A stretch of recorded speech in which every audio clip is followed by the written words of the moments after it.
সামনে ভেসে উঠবে। সুবহানাল্লাহ।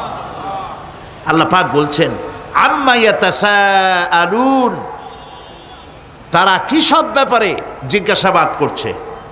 আনিন নাবাইল আযীম, সেই মহা ব্যাপারটি, সেই মহা খবরের ব্যাপারেই কি তারা এসব প্রশ্ন করছে? আল্লাযী হুম ফীহি মুখতালিফুন, যে ব্যাপারে তারা নিজেরাই মতদ্বৈততায় ভুগছে এবং নিজেরাই ঠাট্টা বিদ্রুপ ইত্যাদি করে বেড়াচ্ছে। কাল্লা সায়ালামুন, কখনো নয়, অবশ্যই তারা জানতে পারবে। সুম্মা কাল্লা সায়ালামুন, পুনরায় বলছি অবশ্যই তারা এই বিষয়টি জানতে পারবে। এ হলো আয়াত যদ্দূর পড়েছিলাম তার শাব্দিক তর্জমা। এরা আম্মা ইয়াতাসাআলুন আনিন নাবাইল আযীম, নাবাইল আযীম বলতে কিয়ামত এবং পরকালকে বোঝায়। ইয়াতাসাআলুন বলতে জিজ্ঞাসাবাদ, পরস্পর পরস্পরকে তারা জিজ্ঞাসা করতো, কি ভাই আমরা নাকি মরে যাব, তারপর নাকি জিন্দা হব, এটা কেমন কথা? আল্লাযী হুম ফীহি মুখতালিফুন, যে বিষয় নিয়ে তারা পরকালের বিষয়টি নিয়ে পরস্পর পরস্পরে ঠাট্টা করত, বিদ্রুপ করত। পরকাল সম্পর্কে অবিশ্বাসী যারা ছিল তাদের প্রশ্নগুলো কিরকম ছিল কোরআনে কারীম তা বিধৃত করছে। প্রিয় ভাই সব, কোরআন কোনো গোপন কিতাব নয়। আল্লাহ পাক কোনো জিনিস গোপন রাখেন নাই, সব জিনিসকে মানুষের সামনে স্পষ্ট করে দিয়েছে। সুবহানাল্লাহ বলেন। কিন্তু এখানে একটা দুঃখ আছে, সেটা হলো এই যে কোরআন শরীফ সম্পর্কে আমাদের মুসলমানদের একটি গ্রুপ, একটি দল, তারা বলে বেড়ান যে কোরআন তো আসলে আমরা বুঝবো না, আমরা হলাম পাবলিক, কোরআনের আমরা বুঝবো কি, এগুলি সব আলেম ওলামাদের কাম, আমরা বুঝবো না। আসেন আমাদের অন্যরা কি বলে, হুজুররা কি বলে দেখি, সেই সব বইপত্র পড়ি। প্রিয় ভাই সব, বুজুর্গরা মুরব্বীরা যে কথা বলেন সে কথা যে সঠিক তা বোঝার জন্যই তো কোরআন প্রয়োজন। কোরআনই যদি না বুঝলেন তাহলে তারা আপনাদেরকে বিভ্রান্ত করছে কিনা সেটা তো আপনি বুঝতে পারবেন না। কথা ঠিক কিনা বলেন? এখন কোরআন বোঝা যারা বলেন যে এটা কোরআন বোঝা সহজ নয়, কঠিন, আমার চিন্তায় এই লোকগুলি, এই বিশাল একটি গ্রুপ, একটি দল, শয়তানের বড় রকমের ওয়াসওয়াসার ভিতরে তারা নিমজ্জিত হয়ে গেছে। আল্লাহ মেহেরবানি করে এই ভাইদের দৃষ্টিকে খুলে দিন, যাতে তারা বুঝতে পারে যে কোরআন শুধু আলেম ওলামাদের জন্য নয়, কোরআন পৃথিবীর সমস্ত মানুষের জন্য। হুদাল্লিল আলিমিন তো আল্লাহ পাক বলেন নাই আলেমদের জন্য নাজিল করেছি, তা তো বলেন নাই, বলেছেন হুদাল্লিন নাস, সমস্ত মানুষের জন্য কোরআন দেওয়া হয়েছে। এখন কোরআন বোঝা কঠিন না সহজ? এই প্রশ্নের জবাবে আল্লাহ রাব্বুল আলামিন, আমরা প্রশ্ন করব, আমাদের প্রশ্ন করার অনেক আগে আল্লাহ রাব্বুল আলামিন সূরা কামারের ভিতরে একটি প্রশ্নের জবাব 4 বার দিয়েছেন। আল্লাহ পাক বলেছেন ওয়া লাকাদ ইয়াসসারনাল কুরআনা লিযিকর ফাহাল মিন মুদ্দাকির। আল্লাহ পাক বলেন, আমি আল্লাহ অবশ্যই কোরআনকে মুখস্থ করার জন্য আর কোরআন বোঝার জন্য মানুষের কাছে আমি সহজ করে দিয়েছি। ফাহাল মিন মুদ্দাকির, আছে কে কেউ এর থেকে উপদেশ গ্রহণ করা? 4 বার আল্লাহ পাক বলেছেন সূরা কামারের ভিতরে, অবশ্যই কোরআন আমি বোঝার জন্য সহজ করে দিয়েছি। সুবহানাল্লাহ বলেন। আমরা বুঝতে চাই না, তাহলে বুঝবো কি করে? বুঝতে চাইলেই তো আমরা বুঝতে পারবো, চেষ্টা করলেই বুঝতে পারবো। কোরআনে কারীমের এই সূরাটির দিকে লক্ষ্য করেন, আল্লাহ পাক বলছেন কাফেরেরা এটা বিশ্বাস করতো না, বিশ্বাস না করে তারা কি সব প্রশ্ন উঠাইতো, সেই প্রশ্নগুলো আল্লাহ পাক তুলে ধরেছেন। আরেকটি জিনিস লক্ষ্য করুন, আল্লাহর চাইতে শক্তিধর পৃথিবীতে কেউ আছে? আকাশে কেউ আছে? কোথাও কেউ আছে? কেউ নাই। আল্লাহরে অস্বীকার করছে একদল লোক, বলতেছে মানি না। আল্লাহ পাক ফেরেশতা পাঠায় দিলেন, ওদের গর্দান পিটাই ভাঙ্গে দাও, আমারে মানে না কে? এইরকম কি আল্লাহ করছে? না, করেন নাই। ওরা বলে পরকাল মানি না, আল্লাহরে মানি না। আল্লাহ পাক কোরআনে যুক্তি দিয়েছেন আর নবী করিম সাল্লাল্লাহু আলাইহি ওয়াসাল্লামকে বলেছেন ইন্নামা আনতা মুযাক্কিরুন লাস্তা আলাইহিম বিমুসাইতির। হে নবী, উপদেশক করে আপনাকে পাঠাইছি, আপনাকে লাঠি চার্জ করার জন্য পাঠাই নাই। আপনি দারোগা নন, আপনি প্রচারক। মানুষকে উপদেশ দিন সুন্দর সুন্দর ভাষায়। উদউ ইলা সাবিলে রাব্বিকা বিল হিকমাতি ওয়াল মাউইজাতিল হাসানা, মিষ্টি মিষ্টি ভাবে, সুন্দরভাবে, সুকৌশলে মানুষকে ভালো ভালো কথাগুলি সুন্দর করে বুঝিয়ে দিন। সুবহানাল্লাহ বলেন। এখন এই কাফেররা বলছে পরকাল বুঝি না। এটা কেমনে হয়? আমরা অস্বীকার করি, মানি না।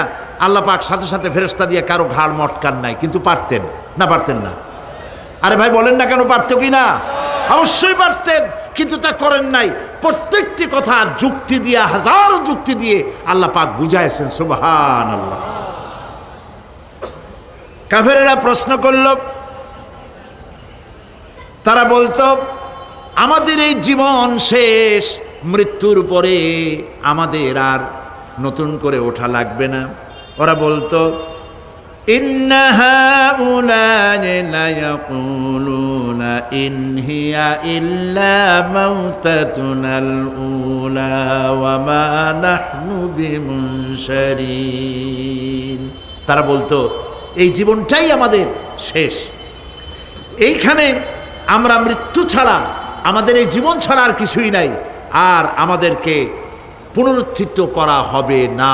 পরিষ্কার তারা বলতো যে আমাদেরকে পুনরুত্থিত করা হবে না। এরপরে তারা আরো বলতো মা নাদরি মাসসাআতু ওয়ান নাযুন্নু ইল্লা যান্না ওয়া মা নাহনু বিমুস্তাইকিনিন। ওরা বলতো কিয়ামত কি জিনিস তা আমরা জানি না, আমরা বুঝি না, আমরা শুধু অনুমান করি মাত্র, আর আমাদের বিশ্বাস হলো আমাদেরকে কখনোই উঠানো হবে না, পুনরুত্থিত আমরা হব না। প্রিয় ভাই সব, এইভাবে তারা পরকালকে অস্বীকার করার কথাগুলি তারা বলতো। কাফেরেরা প্রশ্ন তুলতো আমরা আর আমাদের মৃত্যুর পরে আর আমাদেরকে জিন্দা করা হবে না। আখিরাতের জীবন সম্পর্কে কাফেরেরা আরো বলতো ওয়াকালু আইযা কুন্না ইযামান ওয়া রুফাতান আইন্না লামাবউসুনা খালকান জাদীদা। তারা বলতো যে আমরা মরে যাওয়ার পর আমাদের গোশতগুলি মিশে যাবে, হাড্ডি গুড্ডিগুলি পচে যাবে, এরপরে আমাদেরকে নতুন করে চিন্তা করা হবে। এটা মাথার মধ্যে ঢোকে না। কি আশ্চর্য ধরনের কথাটা, হবে কি করে? কাফের বেঈমানেরা আরো নানা ধরনের প্রশ্ন তারা করত। তারা বলতো আইদা মিতনা ওয়া কুন্না তুরাবান যালিকা রাজউম বাঈদ। আমরা মাটিতে মিশে যাব, তারপরেও কি আমাদেরকে চিন্তা করা হবে, আমাদেরকে আবার উঠানো হবে? এটা তো বুদ্ধির, এটা চিন্তার বাইরের কথা, এটা তো মানতে পারি না। আসলে কাফেরদের এই বক্তব্য অনুযায়ী পরকালের জীবন বুদ্ধি বহির্ভূত নয়। ওরা যে বলে যে এটা আমাদের বুদ্ধিতে কুলায় না, আসলে তারা বুদ্ধি খাটায় নাই। কাফের তো বুদ্ধি খাটায় নাই। যেমন আমাদের ইউনিভার্সিটিতে ঢাকা বিশ্ববিদ্যালয়ে একজন ছিল, বেটা মরছে। হ্যাঁ, আমি নাম নাই নিলাম, আপনারা তো বুঝে ভালাইছেন। সে কয় যে পরকাল বিশ্বাস করি না, বিয়া টিয়া মানি না। মরা এটা হইতে পারে, কিন্তু মরার পরে আরেকটা জীবন হবে, ওইখানে হিসাব হবে, বিচার হবে, এই সমস্ত মানি না। এর থেকে আমি মরার পর হ্যাঁ মানে গোসল করাইও না, কাফন পরাইও না, জানাজা মানাজা এইগুলি আমি বিশ্বাস করি না। নাউযুবিল্লাহ। কত বড় কপাল পোড়া, কত বড় কপাল পোড়া! ও মরার পর তার এই চিন্তা সম্পর্কে যখন আমি জানতে পেরেছি, আমার ধারণা হয়েছে ওই লোকটার উপরে আমার খুব দুঃখ হয় না। যেরকম কত কাফের আসছে, কত নাস্তিক আসছে, বিদায় হয়ে গেছে, এগুলো কোনো ব্যাপার না দুনিয়ার ইতিহাসে। সব থেকে বড় ব্যাপার হলো এই লোকটি বাংলা বিভাগে বছরের পর বছর, যুগের পর যুগ শিক্ষকতা করেছে ঢাকা বিশ্ববিদ্যালয়ে। সে কত সোনার টুকরা ছেলেকে কয়লার খনি বানায় দিয়েছে। এই জন্য বিশ্ববিদ্যালয়ে যারা চাকরি করে সরকারের দেখা উচিত কাদেরকে চাকরি সেখানে শিক্ষকতা করার জন্য কাদেরকে নিয়োগ করা হচ্ছে, তারা নামাজি কিনা, তারা পরিষ্কার কিনা, তারা জেনাকার কিনা, তারা মদ খায় কিনা, তারা শয়তানি করে কিনা, দেখে শুনে ভালো মানুষ দেওয়া উচিত। মরে গেল, তারপরে তাকে রাখা হলো ডায়াবেটিক সেন্টারের মারিচুয়ারি ডিপ ফ্রিজের মধ্যে। তিনি বলে গেলেন, আমি মরার পর আমাকে মেডিকেল কলেজে পাঠায় দিও, তারা আমারে কাটা ছেঁড়া করিয়া তারপরে অপারেশন শিখবে। তো তার নসিহত অনুযায়ী তাই করা হলো, ওসিয়ত অনুযায়ী। যখন মেডিকেল কলেজের ছেলেরা টের পেল যে ওই নাস্তিকরে আনতেছে মেডিকেল কলেজে অপারেশন করে আমাদের শেখাবার জন্য, তারা বললো আল্লাহর হস্তে মাপ চাই, এই শয়তানের এদিকে আনবেন না। কারণ সারা জীবন সে আল্লাহরে মানে নাই, অস্বীকার করেছে। পরে কাটা ছিঁড়া করে আমরা যদি কিছু শিখি তো তাই দিয়া যে রুগী ভালো হবে অপারেশন করলে সেটাও মরবে।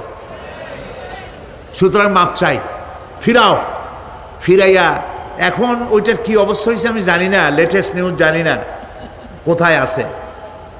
যদি এখন কবর তো কপালে হইল না, এখন যদি রাস্তাও ভালায় দেয় আমাদের দেশের কুত্তাও খাবে না। কারণ কুত্তাগুলি আমাদের দেশে এত অভদ্র না যে এত পচা বাসি লাশ খাবে, ওদেরও একটা রুচি টুচি আছে। প্রিয় ভাই সব, এদের চিন্তা, এদের বুদ্ধি হলো, এদের বুদ্ধি সীমিত বুদ্ধি। আর আল্লাহ কোরআনে বুদ্ধির কথা বলেন নাই, আল্লাহ বলেছেন জ্ঞানের কথা। আর ওরা হলো বুদ্ধিজীবী। ওরা কি জীবী কন? বুদ্ধিজীবী। আচ্ছা, আপনারা একটা প্রশ্নের জবাব দেন তো, দুনিয়ার সব থেকে বড় বুদ্ধিজীবী কেডা? মাশাআল্লাহ, আপনাদের ওয়াজ না শুনাইলেও হবে, আপনারা তো জানি ফেলাইছেন সব। সব থেকে বড় বুদ্ধিজীবীর নাম হলো শয়তান। আর সব থেকে বড় জ্ঞানীর নাম হযরত আদম আলাইহিস সালাম। মানুষের মধ্যে সর্বপ্রথম আল্লাহ তাকে জ্ঞান দান করেছিলেন। সুবহানাল্লাহ কন। আল্লাহ পাক কোরআনের মধ্যে কোথাও বলেন নাই যে আমি বুদ্ধি দিছি। আল্লাহ পাক বলেছেন ওয়া আল্লামা আদামাল আসমাআ কুল্লাহা, আমি আদমকে সমস্ত জিনিসের জ্ঞান দিয়েছি, নামগুলা শিখাইছি। সুবহানাল্লাহ কন। ওয়ালাকাদ আতাইনা লুকমানাল হিকমা, আমি লোকমানকে জ্ঞান দান করেছি। ওয়ালাকাদ আতাইনা দাউদা ওয়া সুলাইমানা ইলমা, আমি দাউদ আর সুলাইমানকে কি দিছি? বুদ্ধি দিছি। কি দিছি? জ্ঞান দান করেছি। ইব্রাহিম আলাইহিস সালাম বলেছেন, হে আমার আব্বা, হে আমার পিতা, আমার কাছে এমন জ্ঞান এসছে যে জ্ঞান আপনার কাছে নাই। ফাত্তাবিউনি আহদিকা সিরাতান সাবিয়্যা, আপনি আমার অনুসরণ করেন, আমি আপনাকে সোজা রাস্তায় উঠায় দেব। সুবহানাল্লাহ, আমার কাছে এমন ইলম আসছে। কোরআনে কারিমে আল্লাহ রাব্বুল আলামিন বুদ্ধি শেখো, আল্লাহর কাছে বুদ্ধি কামনা করো, এটা তিনি এক জায়গাও বলেন নাই। বলেছেন আমার কাছে দোয়া চাও, রব্বি জিদনি ইলমা।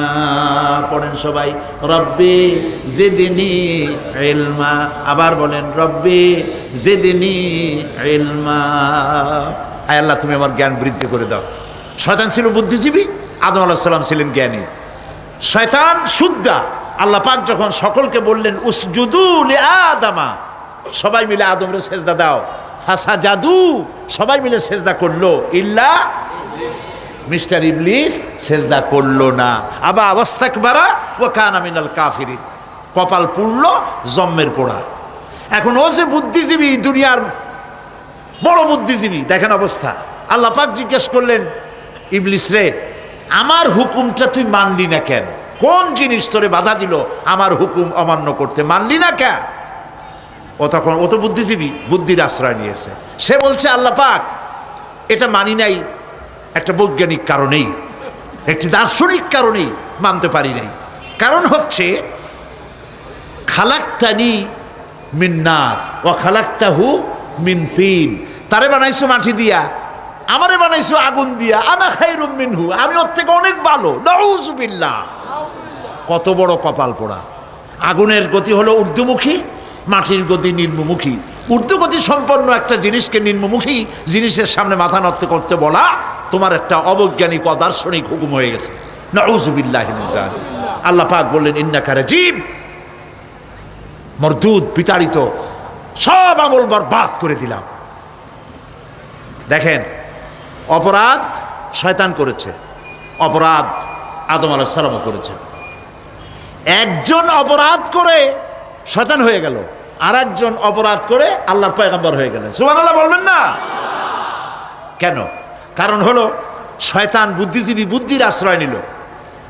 আদম আলাইহিস সালাম তিনি বুদ্ধির আশ্রয় নেন নাই, তিনি আকলের, তার জ্ঞানের কাছে তিনি আশ্রয় নিয়েছেন। অর্থাৎ তিনি চিন্তা করতেছিলেন যে আল্লাহ পাক আমাকে নিষেধ করলেন একটা গাছের কাছে যেতে, আমিও গেলাম, বউও গেল, যা নিষেধ করলেন সেটা করলাম। এখন যদি আল্লাহ আমারে প্রশ্ন করেন যে আমার হুকুম অমান্য করলা কেন, কি জবাব দেব? আদম আলাইহিস সালাম জবাব খুঁজে পাচ্ছিলেন না। কিন্তু আমি ওই আয়াত তেলাওয়াত করার পর সর্বপ্রথম সেই ছাত্র জীবনে আমি চিন্তা করলাম জবাব তো একটা দিতে উনি পারতেন। ছাত্র মানুষের মধ্যে তো নানান চিন্তা আসে, তো আমার চিন্তা আসলো উনি একটা জবাব তো দিতে পারতেন, আমাদের আবাল বাসার একটা জবাব তো দিতে পারতেন, এই যে আল্লাহ পাক সবই ঠিক আছে, অপরাধ আমি করেছি, ভুল আমি করেছি, কিন্তু আমার এটা জানতে ইচ্ছে হয় জান্নাতের সমস্ত নাজ নেয়ামত আমার জন্য তুমি জায়েজ করে দিলা, যে গাছটার কাছে যাওয়া যাবে না, ফল খাওয়া যাবে না, এরকম একটা গাছ জান্নাতের মধ্যে বানাইয়া আমারই বিপদে ভালাইলা কেন? এরকম একটা জবাব তিনি দিতে পারতেন, কিন্তু তিনি দেন নাই। কারণ তিনি বুঝতে পেরেছেন মহাশক্তিধর আকাশ আর জমিনের মালিক আল্লাহ রাব্বুল আলামিনের সামনে আর্গুমেন্ট চলে না, তার সামনে আর্গুমেন্ট চলে না, সারেন্ডার চলে, আত্মসমর্পণ করা চলে। হযরত আদম আলাইহিস সালাম কোনো আর্গুমেন্টের কাছে গেলেন না, কেঁদে কেঁদে অস্থির হয়ে যাচ্ছেন। আল্লাহ রাব্বুল আলামিন যখন প্রশ্ন করবেন, আদম রে আমার হুকুম ভাঙলি কেন, অমান্য করলি কেন, কি জবাব দেব? আর ঠিক সেই মুহূর্তেই রব্বুল আলামিন প্রশ্ন করলেন, আদম রে আমার হুকুম অমান্য করলে কেন? হযরত আদম আলাইহিস সালাম কোনো বুদ্ধির আশ্রয় না নিয়া তার জ্ঞান তাকে বলে দিল, আল্লাহ তাকে কালেমা শিখাই দিলেন। উদ্বুদ্ধ হয়ে তিনি আল্লাহ রাব্বুল আলামিনের সামনে মাথা নত করে দিয়ে বললেন, রব্বানা যালামনা আনফুসানা ওয়া ইল্লাম তাগফির লানা ওয়া তারহামনা লানাকুনান্না মিনাল খাসিরিন। পড়েন সবাই, রব্বানা যালামনা আনফুসানা ওয়া ইল্লাম তাগফির লানা ওয়া তারহামনা লানাকুনান্না মিনাল খাসিরিন। রব্বানা যালামনা, হে আল্লাহ আমি আমার নফসের পরে, যালামনা আনফুসানা আমি আমার নফসের পরে জুলম করেছি, অত্যাচার করেছি। ওয়া ইল্লাম তাগফির লানা, তুমি যদি আমাকে ক্ষমা না করো। জ্ঞান কত দেখেন, শুধু ক্ষমা চান নাই, বলেছেন তুমি যদি আমাকে ক্ষমা না করো, ওয়া তারহামনা আর যদি দয়া না করো, লানাকুনান্না মিনাল খাসিরিন আমি ক্ষতিগ্রস্ত হয়ে যাব। কতটা জ্ঞানের অধিকারী তিনি! তিনি এটা বললেন না যে শুধু মাফ করে দাও, শুধু মাফ করলে হবে না, মাফও করা লাগবে, আর আগে যেমন দয়া করতে স্নেহ করতে সেটাও করা লাগবে। সুবহানাল্লাহ। আল্লাহ পাক রাজি হয়ে গেলেন, রাজি হন নাই? আল্লাহ রাব্বুল আলামিন হযরত আদম আলাইহিস সালামকে শুধু ক্ষমা করলেন না, ক্ষমাও করলেন, আর নবীর মর্যাদা দিয়ে আল্লাহ রাব্বুল আলামিন দুনিয়ায় পাঠাইয়া দিলেন। সুতরাং বুদ্ধি দিয়ে কাফেররা বুদ্ধির আশ্রয় গ্রহণ করে সর্বনাশ করেছে, যে পরকাল হইতে পারে না, মরে যাব আবার উঠবো, আবার এই শরীর কেমনে তৈরি হবে, এইটা তাদের বুদ্ধিতে কুলায় নাই। কিন্তু বুদ্ধি দিয়া চিন্তা করলে বোঝা যাইতো যে হ্যাঁ পরকাল একটা হইতে পারে। আর একটা কথা বলি, সেটা হলো এই, বহুত মানুষ আছে পরকাল বিশ্বাস করে না, আছে না? এমন আছে। এখন আমরা বিশ্বাস করি পরকাল, আমরা কারা কারা বিশ্বাস করি হাত উঁচু করে দেখান তো।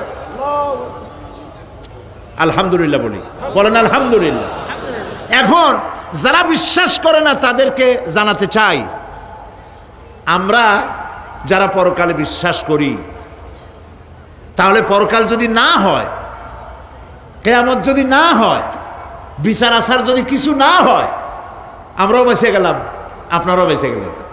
কিন্তু সত্য সত্যই যদি পরকাল একটা হয়, বিচার যদি হয়, আমরা বেঁচে যাব, ফেসে যাবা তোমরা। প্রিয় ভাই সব, আল্লাহ রাব্বুল আলামিন সুন্দর করে বুঝাচ্ছেন। দেখো এই যে সারা বছর এই এই যে ইটা কি বলে পরকাল কেন হবে, এটা বুদ্ধি দিয়ে চিন্তা করো, জ্ঞান দিয়ে চিন্তা করো। সারা বছর ব্যবসা করার পর হিসাব নিকাশের একটা দিন আসে, আসে না? বলেন আসে কিনা? হিসাব নিকাশের একটা দিন আসে সারা বছর ব্যবসা করার পর, সারা বছর লেখাপড়া করার পর, তারপরে কি বলে পরীক্ষা দেওয়ার একটা দিন আসে, আসে না? তো সারা জীবন আপনি এখানে কাজবাজ করবেন, এখানে আপনি ভালো করলেন মন্দ করলেন, এর কোনো জবাব হবে না, বিচার হবে না। এটা পাগলে চিন্তা করতে পারে, আর পাগলেরা চিন্তা করে বলেই তারা বলে, পাগলেরই এটা কথা, মাটির পুতুল যেমনে নাচায় তেমনে নাচি, পুতুলের কি দোষ? মরিয়া দেখেন, এই গান যারা বিশ্বাস করেন মরিয়া দেখেন অবস্থাটা কি হয়। ফেরেশতারা আসা ধোপায় যেমন কাপড় আশ্রায় ওই রকম ঠ্যাং ধরিয়া